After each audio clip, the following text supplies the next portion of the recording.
안녕하세요. 같은 회사 다니고 있는 남편과 2년간의 연애 끝에 결혼했고 꾸역꾸역 혼인기간 4년을 버텨오다가 결국 올해 이혼을 하게 된 34살 여자입니다. 4년 결혼 생활을 꾸역꾸역 버텼다고 하기는 했지만 같이 사는 내내 남편하고 저 둘이서는 사이가 좋았다면 좋았다고 볼 수 있지 그렇다 할 큰 문제가 있었던 적은 없었습니다. 하지만 결혼 생활이라는 게 둘이서만 사이가 좋다고 해서 다 되는 게 아니더라고요. 결혼하기 전부터 시댁 식구들과는 조금 삐걱거리면서 시작을 했어요. 시댁과의 관계로 골머리를 썩는 사람이 저 혼자만은 아니라고 생각했고 남편이 중간에서 조율만 잘해준다면 크게 문제가 없을 거라고 생각했습니다. 실제로 결혼 준비를 하는 동안은 남편이 시댁 식구들과 저 사이에서 제 편을 몇 번 들어줬기도 하고요. 그런데 막상 결혼하고 나니까 결혼 전에 보여줬던 모습은 온데간데 없이 사라지더라고요. 시댁 식구들과 저 사이에 생기던 잦은 마찰이 마치 자기는 상관없고 저랑 시자들의 문제라고 여기기 시작하더라고요. 시댁 식구들과 저 사이의 문제를 해결하는 방법이 무조건 제가 참는 것 말고는 없다는 식으로 나몰라라 하기 시작했습니다. 처음엔 남편의 그런 무책임한 대응이 많이 실망스러웠고 불만스러웠지만 그냥 제가 참았어요. 괜히 신우며 시어머니하고도 사이가 안 좋은데 시댁 식구들과의 문제를 가지고 남편하고까지 사이가 나빠지는 것보단 어차피 한 집에 같이 사는 것도 아닌데 같이 사는 남편하고만큼은 사이좋게 지내자는 생각이었으니까요. 버티다 보면 언젠가 상황이 나아지겠거니 생각하고 그렇게 결혼 생활 1년을 참아왔는데 뭐 바뀌기는커녕 오히려 날이 갈수록 제가 어디까지 참는지 테스트하는 것도 아니고 더 심해지기만 하더라고요. 그래서 그때부터는 제가 참는 대신에 그냥 시댁 식구들을 일방적으로 무시하기 시작했어요. 그동안 시자들이 저한테 무슨 소리 할 때마다 알겠다고 말하는 게 아니라 뭐라고 떠들든 한 귀로 듣고 한 귀로 흘려내버리기 시작했지요. 참는 거랑 무시하는 것 두 가지가 무슨 차이가 있냐고 하실 분들도 계시겠지만 거기에는 큰 차이가 있어요. 굳이 예를 들자면 뭐 생선구이 같은 거 먹을 때 살코기 먹기 편한 부분은 남편한테 양보하고 너는 장갓이 많은 부분을 먹으라고 했다 치면 참는 건 장갓이 많은 부분을 먹는 거고 무시하는 건 장갓이 많은 부분이건 살코기건 제가 먹고 싶은 거 먹는 거죠. 예를 든 게 조금 허접하긴 한데 결과적으로 제가 참으면 시자들이 기고만장해지고 제가 무시를 하면 시자들이 더 열받아 한다는 큰 차이가 있다고 볼 수 있겠네요. 그렇게 제 마음가짐을 바꾸고 난 뒤에는 시자들한테 받는 스트레스가 많이 줄기는 했습니다. 다만 시댁 식구들과의 관계는 점점 더 멀어져 갔어요. 하지만 상관없었습니다. 남편이라는 작자는 중간 역할 같은 건 할 생각이 눈꼽만치도 없어 보였고 1년을 참았는데 안 바뀌는 시자들이 앞으로 2년, 3년, 100년을 더 참는다고 한들 바뀌지 않을 거라는 확신이 있었거든요. 어차피 시자들 때문에 스트레스 받을 바에야 제 마음이라도 편한 게 낫다 싶었어요. 남편은 제가 시댁 식구들과 관계가 멀어지는 걸 안타까워하긴 했지만 나서서 해결해줄 생각도 없었으니 초반에 좀 사이좋게 지냈으면 좋겠다고 말 몇 마디 하다가 그냥 말더라고요. 덕분에 시댁 식구들과의 관계는 걷잡을 수 없을 만큼 멀어져 갔지만 남편하고는 나름 사이좋게 지낼 수 있었습니다. 그래도 이런 상황에서 남편이 언젠가는 저를 위해 나서준다든지 말 한마디 해줄 거라는 기대를 내심 갖고 있었습니다. 하지만 정작 중요한 순간에 남편이라는 작자는 제가 아니라 시댁 식구들의 손을 들어줬어요. 뭐 이해가 아예 안 되는 건 아닙니다. 여지껏 남편 인생에 있어서 저랑 가정을 이루고 살았던 4년, 연애했던 기간까지 합쳐도 고작 6년밖에 안 되는데 그 5배를 더 길게 가족으로 살아온 시자들이 더 가족 같고 중요했겠지요. 그런데 그러면 굳이 저런 인간을 내 남편이라고 평생을 믿고 같이 살 이유가 있나 싶었습니다. 그냥 나 말고 소중한 네 가족들이나 평생 챙기라고 한마디 해주고 그렇게 이혼을 하게 되었지요. 제가 어릴 적에 저희 어머니께서 췌장암으로 일찍 돌아가셨어요. 그 후로는 아버지와 둘이서 함께 살았습니다. 저희 할머니 할아버지께서 남자 혼자 어떻게 회사 일하면서 애까지 키우냐며 입양처를 알아봐 주시겠다고까지 했다고 해요. 하지만 저희 아버지는 혼자이므로 힘들게 살지언정 내 새끼를 버릴 생각 없다시며 끝까지 저를 책임져 주셨어요. 시간이 어느 정도 지난 후 할머니 할아버지께서도 저한테 정말 못할 짓을 할 뻔했다며 아버지한테 미안하다 사과를 해오셨고 그 이후로 물심양면적으로 저희를 도와주셨어요. 두 분 돌아가실 때에도 아버지 앞으로 조금이나마 유산을 더 남겨주셨기도 하고요.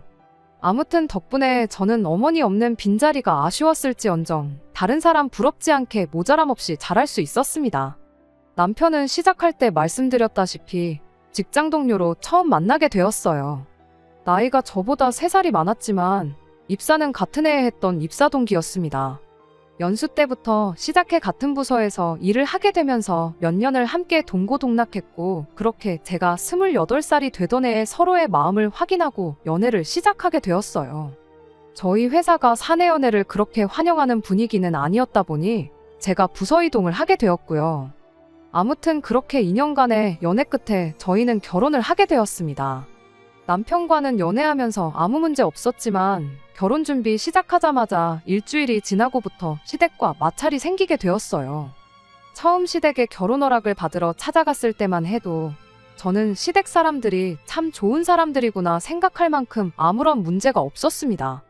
제 조건이야 뭐 당신 아들하고 똑같은 회사 다니고 있는데 어디 부족하고 모자라다고 할 것도 없었죠.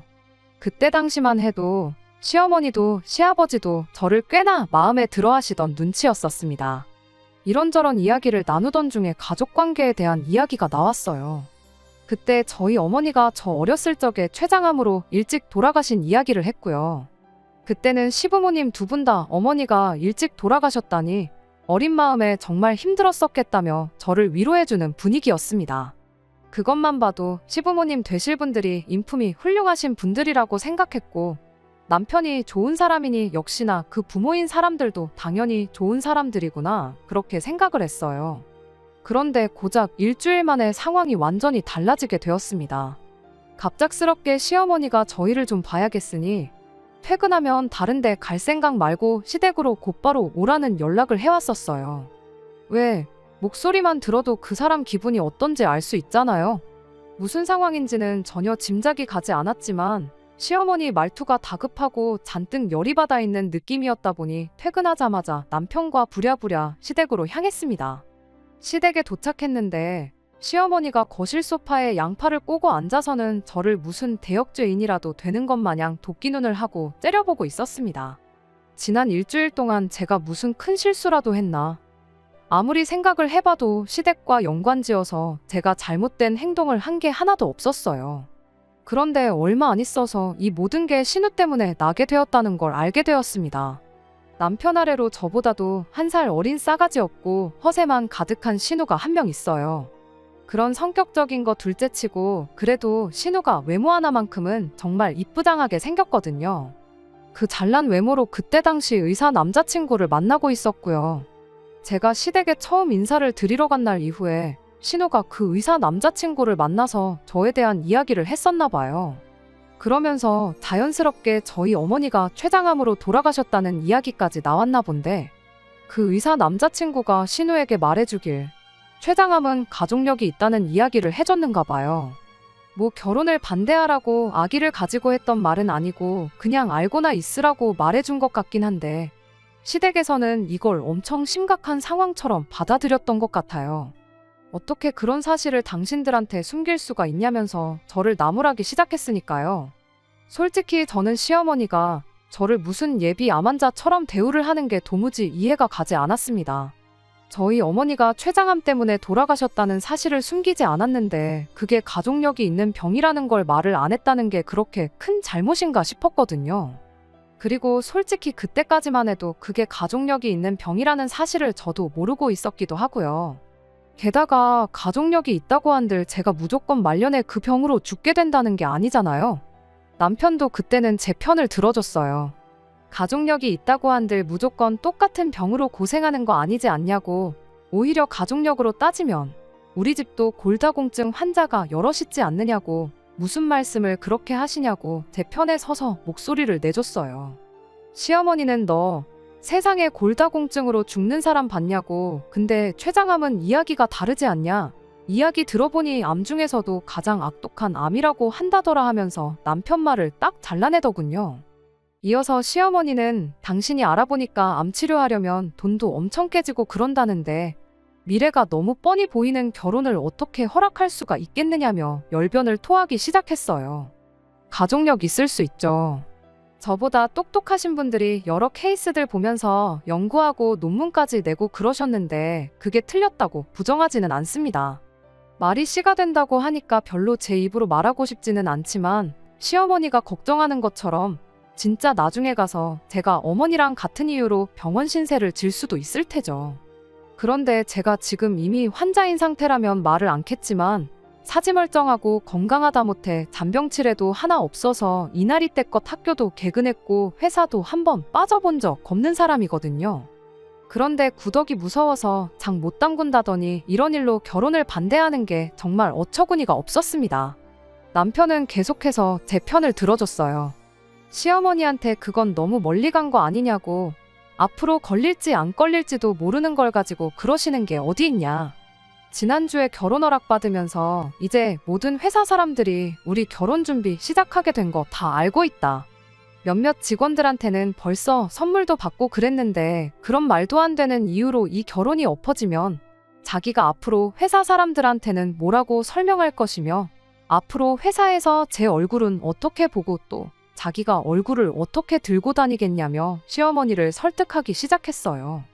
남편이 그때 파혼을 하기 싫어했던 이유가 시어머니의 황당한 억지를 받아들일 수 없다기보단 다 회사에서 자기 체면 때문에 그랬다는 게 참 어떻게 보면 우리 결혼의 끝은 이미 그때부터 정해져 있던 거나 마찬가지가 아니었나 싶지만 솔직히 저 또한 이렇게 파혼하면 회사 사람들한테는 어떻게 설명을 해야 하나 그 생각을 했었으니 이 부분에 대해서는 저도 할 말이 없네요.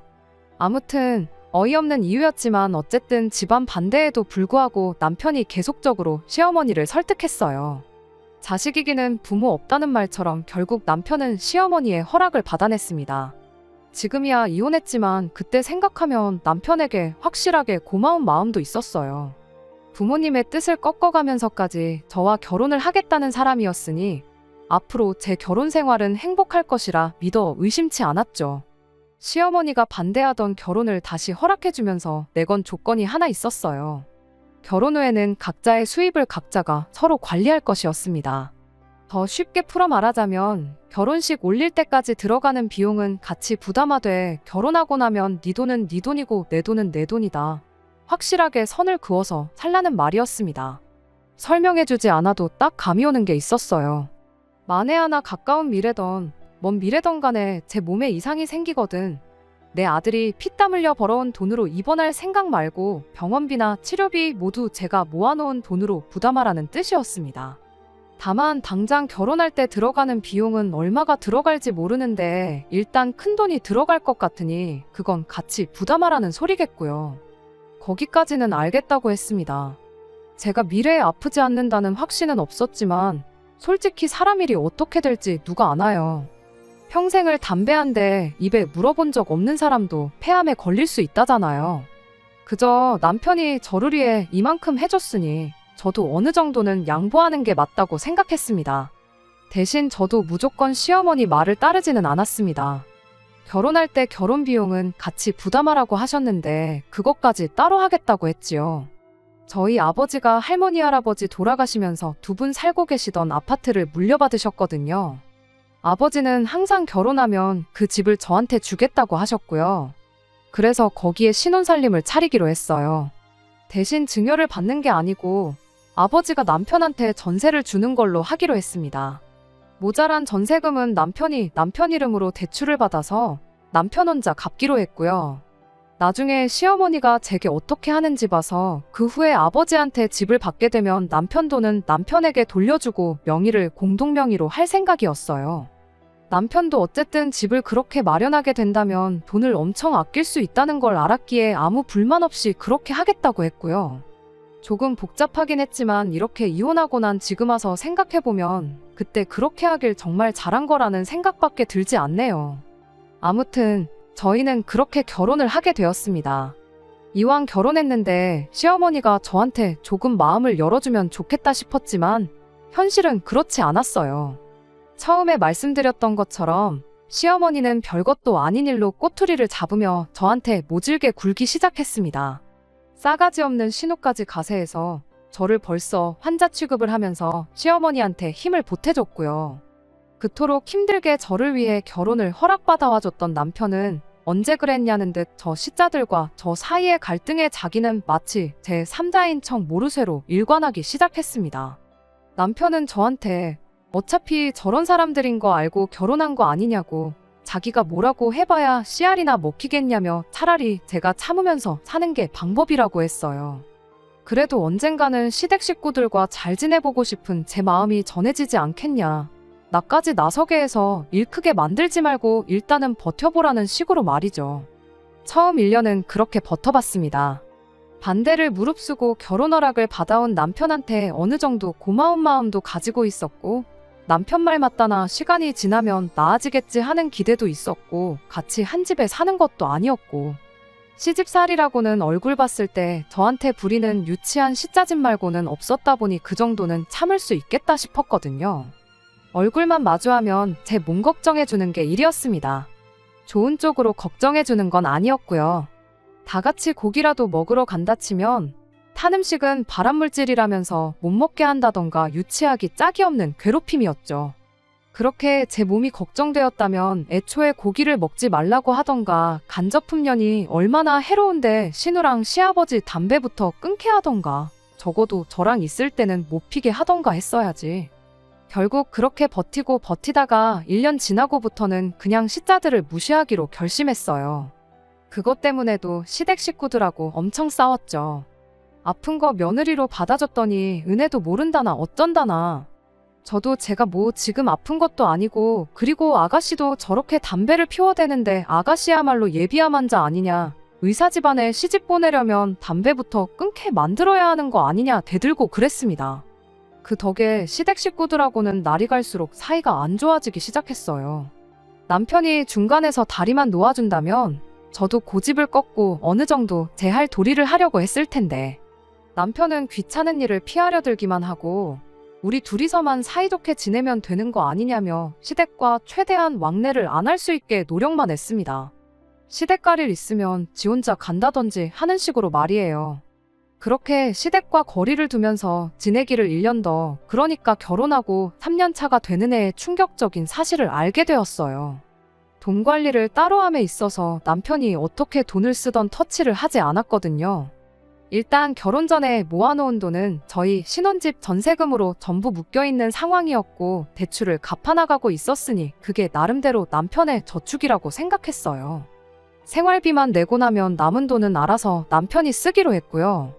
그게 달에 120만 원 정도였는데 저랑 결혼한 이래로 그 돈이 전부 시댁으로, 정확히 말하자면 신우의 품위유지비로 들어가고 있었다는 사실을 알게 되었습니다.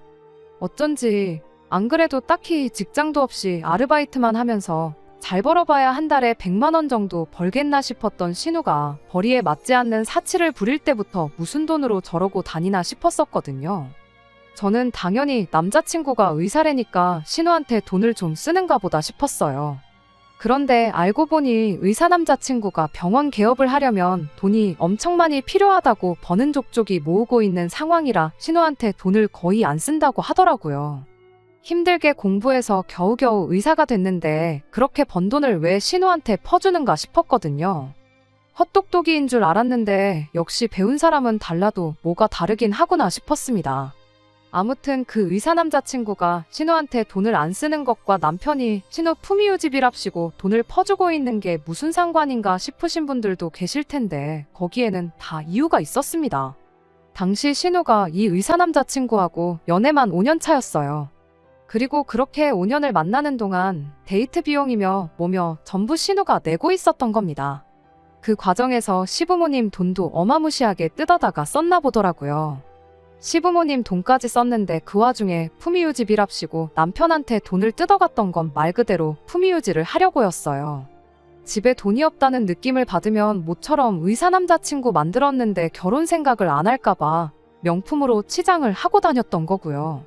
남편과 시어머니가 신우한테 그렇게 돈을 퍼줬던 건 신우를 특별히 아껴서가 아니라 의사매제, 의사사위를 보기 위한 두 사람의 선행투자 같은 것이었어요. 아무튼 어떻게 남편 돈이 신우한테 전부 가고 있었다는 사실을 알게 되었냐면 남편이 난데없이 아버지한테 들어가 있는 자기 돈, 그러니까 전세금으로 묶여있는 돈을 찾아가면 안 되겠냐고 저에게 부탁을 해오면서였습니다. 갑자기 그런 큰 돈을 빼달라는데 당연히 이유를 물어보지 않을 수가 없었어요. 남편은 그제서야 신우와 신우 남자친구의 얽힌 이야기를 해줬고요. 물론 결혼 생활 내내 신우한테 거의 매달 돈을 퍼주고 있던 사실은 빼고 말해줬지요. 신우랑 신우 남자친구 문제가 우리 아버지한테 묶여있는 돈 3억이 무슨 상관이냐고 물었습니다. 참고로 3억은 대출이 포함되어 있는 돈이었고 절반 정도가 오롯이 남편 돈이었어요. 그때 신우랑 의사 남자친구 사이에 얽힌 이야기를 구구절절히 해줬어요. 그리고 지금 필요하다는 돈은 신우 남자친구가 타고 다닐 외제차 한 대 뽑아줄 돈이랍니다. 일전에 지나가듯 개업해서 돈 많이 벌면 나도 저런 차 타고 싶다고 이야기를 했다는데 지금 우리가 그 차를 먼저 사주면 고마워서라도 결혼을 하지 않겠냐고. 집안에 의사가 들어오는데 그 정도는 투자할 수 있는 거 아니냐고 하더라고요. 그러면 전세금은 어떡하냐고 했더니 장인어른도 솔직히 한 가족인데 사위한테까지 전세금을 받냐며 그냥 이쯤에서 집은 증여를 받으랍니다. 공동명의 안 해도 되니까 일단 신우 급한 것부터 해주자는 거예요. 우리 아버지가 그 전세금 받아가지고 무슨 부귀영화를 누리려고 그러시는 줄 아느냐고, 다 우리 돌려줄 돈이라 생각하고 건들지도 않고 계시는 거 모르냐 따졌더니 그럼 쓰지도 않을 돈을 왜 묶어두시냐고, 다 너와 나 우리 가족 전부의 미래를 위해 그러는 거니 협조 좀 해달라고 말을 하는 겁니다. 그리고 그때 안 좋은 촉이 들어서 당신 계좌 좀 확인해보자고 했어요. 신우가 그동안 남편한테 받아 처먹던 게 있으니 당연하게 이번에도 남편한테 부탁한 거라는 확신이 있었거든요. 아니나 다를까 역시나 남편은 그동안 신우한테 거의 전 재산을 퍼주고 있었죠. 진땀 빼던 남편이 또 미래를 위한 투자니 어쩌니 하면서 신우가 결혼만 하면 곱절로 돌려받을 돈이라고 발뺌을 했었어요. 피가 거꾸로 솟는다는 게 무슨 기분인지 그때 처음 알았습니다. 하지만 이미 신우가 명품으로 치장하는데 다 써버린 돈, 돌려받을 리도 만무하고 앞으로라도 신우한테 돈을 못 주게 하는 게 더 중요하겠다 싶었어요. 어차피 따로 관리하기로 했던 돈이었고 저금 하나 없는 게 아쉽긴 했어도 자기 용돈을 쓰고 싶은데 쓴 거라고 생각하고 넘어가기로 했죠. 그래도 이혼당하기는 싫었었는지 고분고분이 앞으로 신우한테 돈을 주는 일은 없을 거라고 약속을 받아냈습니다. 그러면서 자연스럽게 경제권까지 제가 가져오게 되었어요. 시댁에서는 난리가 났죠. 당장 외제차만 뽑으면 결혼을 할 수 있을 거라고 생각했는지 저보고 신우 잘 되는 꼴이 얼마나 보기 싫어서 협조를 안 하는 거냐며 고래고래 소리를 지르더라고요. 여태까지 남편 돈 뜯어간 거면 충분히 협조할 만큼 했다 싶고 설령 아가씨가 그 의사 선생님하고 잘 된다고 해도 나는 거기에서 떡고물 하나 얻어갈 생각 없으니까 그리 알라고 했습니다. 이러나 저러나 남편 돈은 제가 쥐고 있었으니 시댁에서는 열불이 터지겠지만 아들을 이혼시키기 전까지는 어쩔 수 없는 걸 알고 금세 포기를 했어요. 돈 없으면 어련히 안 하겠거니 했는데 기어코 시댁집을 담보로 대출을 받아서 그 차를 뽑아내더라고요. 의사 남자친구가 타고 다닐 차긴 했지만 일단 명의는 신우 명의로 해놨다고 하고요. 대출받은 돈을 깔고 차도 할부로 질러서 달달이 얼마씩 내야 했다나 뭐라나. 아무튼 신우가 헛돈 쓰는 데는 저는 더 이상 관여를 안 하기로 했다 보니 정확히 얼마를 했는지는 모릅니다. 원래도 시댁과 왕래가 따로 없긴 했지만 그 이후에는 남편도 무슨 가족의 배신자 취급을 받으면서 시댁 식구들하고 멀어졌지요. 어차피 안 좋은 사이인데 더 나빠져봐야 뭐가 다르겠냐 싶었는데 그로부터 반년이 채 지나지 않아서 시댁과는 연을 끊게 될 정도로 사이가 나빠지게 되었습니다. 시어머니가 신우를 대동해서 몸소 저희 집까지 찾아왔어요. 들어오자마자 다짜고짜 제 머리채부터 잡으려고 하더라고요. 무슨 일 때문에 저러나 싶었는데 신우의 의사 남자친구가 결혼할 사람이 생겼다고 신우한테 그만 만나자고 이별 통보를 해왔다는 겁니다. 그러면 5년 동안 신우를 가지고 논 그 의사 머리채를 잡아야지 여긴 왜 와서 그러냐고 따졌죠. 결국엔 차까지 뽑아줬는데도 결혼 못한 건데 왜 나한테 와서 따지냐고 했죠. 애초에 신우한테 명품 처발라주고 몇백만 원치 피부 관리해주고 그럴 돈이 있었으면 학원 같은 데 보내서 문자라도 하나 더 가르쳐주고 예의범절 공부 같은 것만 시켰어야 했다는 걸 모르시냐. 돈이 없더라도 지성과 인품을 갖추고 있으면 허세 부리고 머리가 텅텅 비어있는 것보다 조금이나마 결혼할 확률이 올라가지 않았겠냐 따졌습니다. 온갖 비싼 명품과 금은 보화로 몸을 칭칭 감아놓아봐야 그 싸구려 인성이 감춰지는 거 아니라고 한마디 해줬더니 아주 시어머니랑 신우가 고래고래 소리를 지르면서 둘이서 달려들더라고요. 남편이 두 사람을 저에게서 떼어놓는 것만도 엄청 애를 먹었습니다. 하루아침에 갑자기 결혼할 사람이 생겼다고 이별 통보를 했다는 건 애초에 신우를 결혼 상대로 생각한 적이 한 번도 없었다는 소리라고. 얼굴 반반하지 가만히 있어도 데이트 비용이며 뭐며 돈까지 다 내주는데 만날 만큼 만나다가 헤어진 거라고. 보나마나 뭐 개원해준다는 집구석이라도 나타난 거 아니겠냐. 그래서 신우랑 볼장 다 봤으니까 그쪽으로 갈아탄 거 아니냐고 한마디 했습니다. 이제 그만 꿈 깨고 외제차라도 빨리 반납을 하던지 중고매물로 넘기든지 해서 현금부터 확보하고 집담보로 받은 대출부터 어떻게 하시라고 진심 어린 충고도 해줬습니다. 머리끄덩이까지 잡힐 뻔했는데 두 번 다시 안 볼 각오로 조금 세게 말한 건 사실이에요. 그 정도로 해야지 정신을 차리던가 아니면 진짜로 연을 끊던가 확실한 결과가 나올 거라 생각했으니까요. 사실 이 상황에서 가장 나쁜 건 그 누구도 아니고 5년 동안 있는 대로 신우 단물만 쪽 빨아먹은 그 의사 남자친구가 나쁜 사람이었죠. 사실상 제 결혼 생활이 꼬이기 시작한 것도 그 사람이 지나가면서 던진 가족력 이야기 때문이나 마찬가지기도 했으니까요. 원망할 사람은 따로 있는데 그 사람은 제껴두고 가족들끼리 이러고 있는 상황이 저도 좋지만은 않았습니다. 결과적으로는 시댁과 영영 연을 끊고 살기로 했어요. 그렇게 되었다고 한들 제 인생에서 크게 달라지는 건 없었습니다. 어차피 안 보고 지내던 사람들, 봐봤자 좋을 것 하나 없던 사람들하고 공식적으로 안 보고 지내게 되었는데 차라리 좋으면 좋은 일이지 나쁜 건 하나도 없었죠.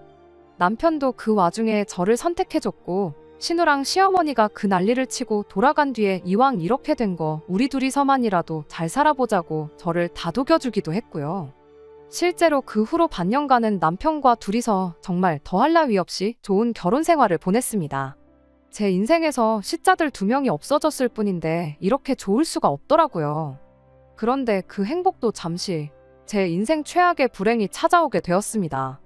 저희 아버지께서 뺑소니 사고를 당하시면서 정말 준비할 틈도 없이 세상을 떠나셨거든요. 저희 결혼 생활도 경제적으로나 정서적으로나 안정기에 접어들고 있었고 이제 손주도 보여드리고 그동안 저를 키워주신 은혜를 갚을 계획이었는데 그럴 틈도 없이 허망하게 세상을 떠나셨어요.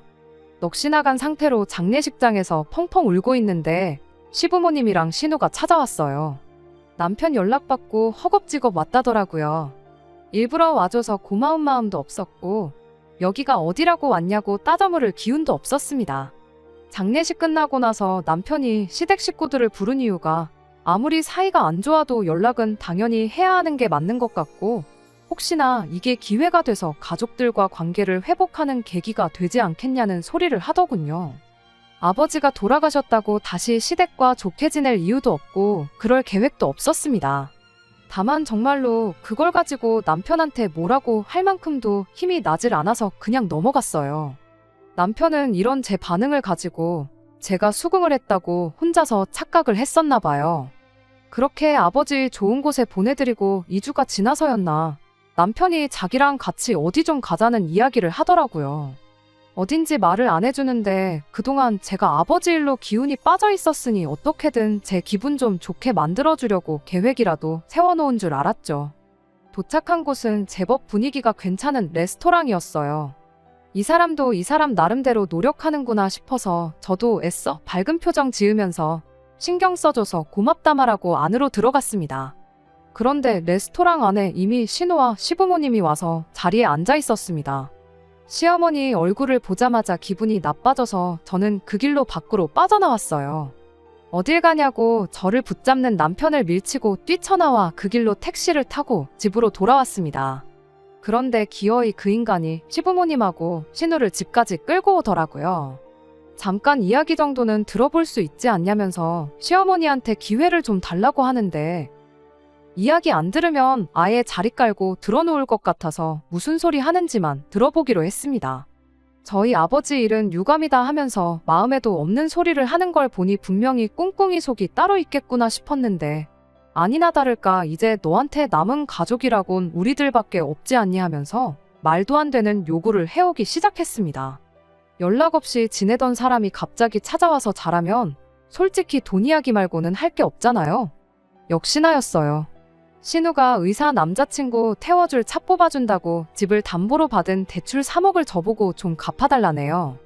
그리고 이왕 갚아주는 김에 신우 앞으로 1,000만 원 정도만 더 융통해줄 수 없냐고 물어왔고요. 그러면서 자초지종을 말해주는데 참 어이가 없더군요. 그때 당시 차 뽑는다고 대출 3억을 받은 걸로 알고 있는데 차를 빨리 정리하고 원금부터 줄이라고 조언까지 해줬는데 어찌하여 아직도 3억 빚이 남아있는가 싶었는데 신우가 아주 큰 사고를 쳤더라고요. 아무리 같이 차를 타고 다니려고 했던 남자친구랑 헤어졌다고 한들 신우 허세에 자기 인생에 언제 또 이렇게 비싼 차를 끌어보겠나 싶었답니다. 그래서 그 비싼 보험료랑 유지비 내면서 차를 끌고 다녔던 거예요.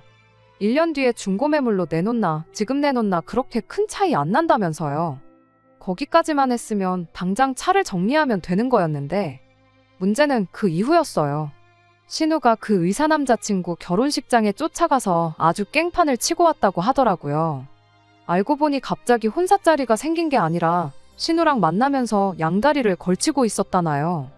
연애는 얼굴 예쁜 여자랑 하고 결혼은 돈 많은 여자랑 하냐고 하면서 아주 결혼식장을 뒤집어 놓았다는데 솔직히 그 의사 남자친구가 상종도 못할 인간 쓰레기인 것도 맞고 5년 동안 없는 형편에 단물만 쪽 빨리고 버림받은 신우가 결혼식장을 뒤집어 놓고 돌아왔다니 내 신우만 아니었다면 잘했다고 완전 사이다라고 칭찬해줬을 일이었죠.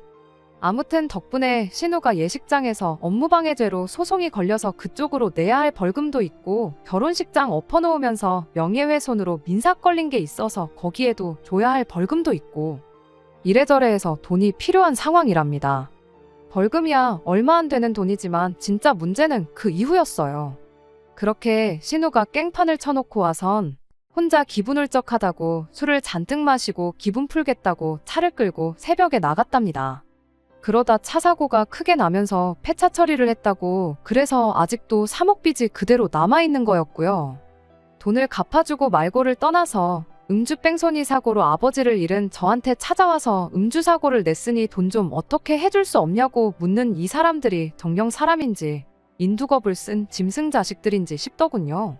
다 필요 없으니 당장 내 집에서 꺼지라고 고래고래 소리를 질렀죠.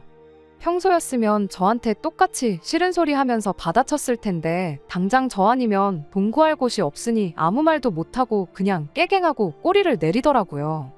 그런데 결정적인 순간에 믿었던 남편이 시댁의 편을 들어줬어요. 우리 사는 이 집도 장인어른 살던 집에 남은 유산까지 다 받았는데 솔직히 그 돈 해주는 거 지금 형편에 전혀 어려운 게 아니지 않냐고요. 이번에 어머니한테 이 돈 해주면 시모도 그렇고 신우도 그렇고 저를 좋게 봐주지 않겠냐고. 그냥 그 돈 해주고 우리 이제 한가족답게 사이좋게 지내보는 건 어떻냐는 제안을 하더라고요. 저는 곧바로 남편한테 지난 결혼생활 4년간 받았던 스트레스가 고작 돈 3억이면 해결되는 거였다는 소리냐 따져 물었습니다. 그럴 거였으면 진작에 3억을 해오라 그러지 그랬냐고. 여태껏 네 가족들이 나한테 거품 물고 달려들 때는 나보고 참아달라고 모르는 척하던 인간이 네 가족들이 저러니 화해하고 잘 지내보자고 중간 역할을 해주는 거냐 따졌습니다. 이미 아버지 돌아가신 일로 정신적으로 지쳐있는데 남편까지 저러니 이젠 이 꼴 저 꼴 보기 싫어졌어요. 그래서 그냥 이혼하자고 했습니다. 마침 아버지한테 전세금이라고 묶인 게 3억이지 않냐. 그 돈 그대로 돌려줄 테니 그걸로 니네 엄마 빚도 갚아주고 네 동생 합의금도 내주고 알아서 하라고 했죠. 그랬더니 신우가 옆에서 TV에서 본 건지 어디서 주워들은 건 있어가지고 지 오빠한테 이혼하라고. 이혼하면 우리가 더 이득이라고 아주 불난 곳에 기름을 붓더라고요. 뭐가 이득이라고 생각했나 했더니 이혼해서 재산 분할을 하라는 겁니다. 집이 두 채에 여태 모아놓은 돈까지 생각하면 지들이 훨씬 이득이라는 거죠. 어이가 없어서 정말. 뭘 똑바로 알고나 말하라고. 아버지가 물려주신 재산은 분할 대상에 포함되지도 않을 뿐더러 니네 엄마가 결혼 전부터 돈 관리를 따로 하라고 못을 박아준 덕분에 아마 각자 재산도 분할 안 하게 될 수도 있는 거 모르냐고요. 아니, 혹시 모른다고. 결혼하고 나서 모은 돈은 각자가 관리했지만 그 돈을 아가씨 외제차 뽑아주는데 홀랑 날려먹을 뻔한 걸 내가 막아주지 않았냐. 그런 기여도를 어느 정도 인정받을 것 같은데 그럼 재산을 나눠서 득을 보게 되는 건 네 오빠가 아니라 내가 될 것이라고 한마디 해줬죠. 그리고 그 꼴을 보니 저 시자들이 내가 그 돈을 해준다 한들 관계 회복은커녕 더 기고만장해지겠다는 생각밖에 안 들었고 이혼이라는 결정에 더욱더 확신을 주게 되었습니다. 남편은 그 와중에도 이혼이 무슨 소리냐고, 이혼하면 회사 사람들한테는 어떻게 설명할 거며 회사에선 어떡할 거냐고 되묻더라고요. 그건 그때 가서 알 일이고 이혼한 마당에 회사 사람들한테 네 체면까지 챙겨줘야 되냐고 그냥 있는 그대로 가감없이 말해줄 테니까 네 체면은 네가 알아서 찾으라 한마디 해줬습니다. 이혼 선언을 하고 남편도 시댁으로 보내버렸어요. 아버지가 맡아두고 있었던 남편 돈은 정말 고스란히 통장 내역에 입금 내역 말고는 아무 기록도 남지 않도록 모아두셨더라고요. 그걸 보니까 눈물이 다 나올 지경이었어요. 그저 저희 행복하기만을 바라셨던 아버지께 괜히 죄송스러워서 그랬나 봐요. 아무튼 그 돈은 그대로 남편한테 돌려주고 이혼했습니다. 소송으로 갈 경우에 자기가 불리한 입장이란 걸 알았는지 순수하게 합의 이혼해줬어요. 그냥 소송으로 가서 시자들한테도 위자료 좀 받아낼까 했는데 하루라도 그 집구석 인간들 얼굴 안 보는 게 제 정신건강에나마 더 좋을 것 같아서 그냥 순순히 합의해준다고 할 때 도장 찍고 갈라섰습니다. 저희 이혼하고 나서 회사 사람들한테 엄청난 관심이 쏟아졌어요. 말했던 대로 가감없이 있었던 일 전부 말해줬고요. 저희 이혼 소식에 회사에서 알게 모르게 연애하던 사내 커플들이 전부 헤어졌다는 이야기도 들었습니다. 혹시나 잘못됐을 때 회사에서 다시 얼굴 마주 대할 자신이 없다나요. 몇몇은 저보고 멘탈이 대단하대요. 남편 꼴 보기 싫어서라도 회사를 그만둘 텐데 꾸역꾸역 다니고 있는 게 대단하다고요. 내가 뭘 잘못했는데 힘들게 들어온 회사까지 관둬야 하냐고. 그리고 한 명이 그만둬야 한다면 유책 배우자나 마찬가지인 남편이 그만두는 게 이치에 맞는 거 아니냐 하니 다들 그렇다 하고 웃고 말았습니다. 남편은 그 이후로 회사에서 몇 번이고 얼굴을 마주쳤어요. 피부도 푸석푸석해지고 눈 밑에 다크서클도 거의 콧잔등까지 내려온 게 제대로 잠을 못 자는 것 같아 보였는데 직장 동료 중 한 명이 남편 이야기를 제게 해주더라고요. 얼마 전에 남편이 대리운전을 하고 있던 걸 봤다고요. 당장 시댁에 갚을 돈이 한 푼 두 푼이 아니니까 남편이 투잡까지 뛰면서 죽어라고 벌고 있는 실정인가 봅니다. 하기야 빚 갚아주고 월급으로 신호 허용 떠는 거에 심호 생활비까지 내주면서 자기 미래 준비하려면 그 정도는 당연히 해야겠지요.